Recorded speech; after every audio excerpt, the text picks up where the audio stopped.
Des températures écrasantes sur les pistes de ce Dakar 2016 dans les dunes de Fiambala ce mardi pour le compte de la 9e étape au Tour de Belen. Des conditions extrêmes qui ont encouragé les organisateurs à stopper la course au deuxième checkpoint pour les 34 quads restant en course, comme pour le reste de la caravane d'ailleurs. Il tournait autour depuis plusieurs jours, cela s'est concrétisé à Belen. Pablo Copetti, l'Argentin, s'est offert un premier succès sur ce Dakar. Il est désormais 6e du général. Un classement général largement dominé par les frères Patronelli et surtout Alejandro, 2e du jour qui reprend plus d'une minute à son frère Marcos, 3e de cette étape, mais toujours leader avec 44 secondes d'avance sur son grand frère, et ce malgré ses 9 minutes de pénalité déjà engrangées. Des regrets certainement car il a perdu du temps dans la première semaine pour le Sud-Africain Brian Baragvanas, toujours dans le sillage des frères Patronelli sur cette étape. Il va désormais tenter de décrocher quelques lauriers avant Rosario. Enfin, le grand perdant de cette 9e étape, c'est le Russe Karyakin. Il sort du podium provisoire en perdant 23 minutes sur cette étape. Et c'est le Péruvien Alexis Hernandez qui en profite, il est désormais sur le podium.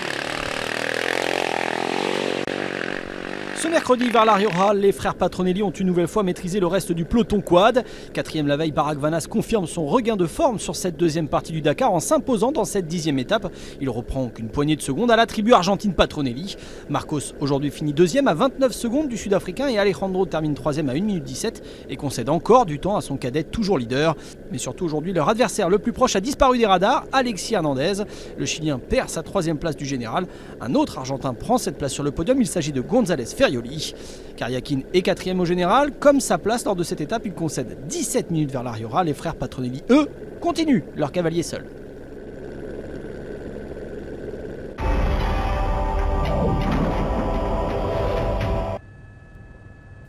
La 9e étape dans les dunes de Fiambala dans la catégorie camion a permis à un homme de sortir du lot. Sur Iveco, le néerlandais Gerhard de Rooij a fait le trou. Certes, le vainqueur 2012 n'a pas écrasé la concurrence sur cette spéciale puisque son compatriote et coéquipier Ton van Gunnington termine 2e à 4 minutes. Mais il a surtout pris ses aises face à ses adversaires directs, notamment le Kamaz de Nikolaev qui pointe désormais à un peu moins d'une demi-heure. Le Russe a pris la 5e place de cette étape et Federico Villagra, l'Argentin, également sur Iveco, a pris lui la 4e et se retrouve à plus de 40 minutes. Le grand perdant, c'est Peter Versluis sur son man, lui qui pouvait encore espérer remporter ce Dakar et qui accuse désormais 49 minutes après cette 9e étape au général.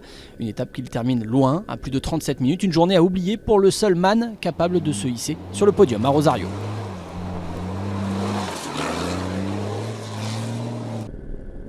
La journée de mercredi a offert énormément de surprises côté camion, les écarts sont désormais conséquents. Pour l'étape, c'est un concurrent Renault Trucks qui s'impose, un néerlandais pour ne pas changer. Il s'agit de Pascal Debar qui fait la belle opération de la journée. Celui qui avait fait 3 Dakar en moto il y a 10 ans de cela cherche depuis une place dans le top 10, ce sera peut-être pour cette année. En attendant, il ne remportera pas l'épreuve qui semble vouloir échoir à Gerhard de Rooij. Le conducteur Iveco a encore pris plus de 20 minutes à ses adversaires directs, malgré un pneu éclaté dans cette spéciale. Nikolaev, qui était à moins d'une demi-heure, a pris lui un éclat et Villagra n'est pas mieux loti. Résultat, derrière de Rooij, on retrouve désormais un Kamaz, mais celui de Mardeyev, il est à 1h15 du leader.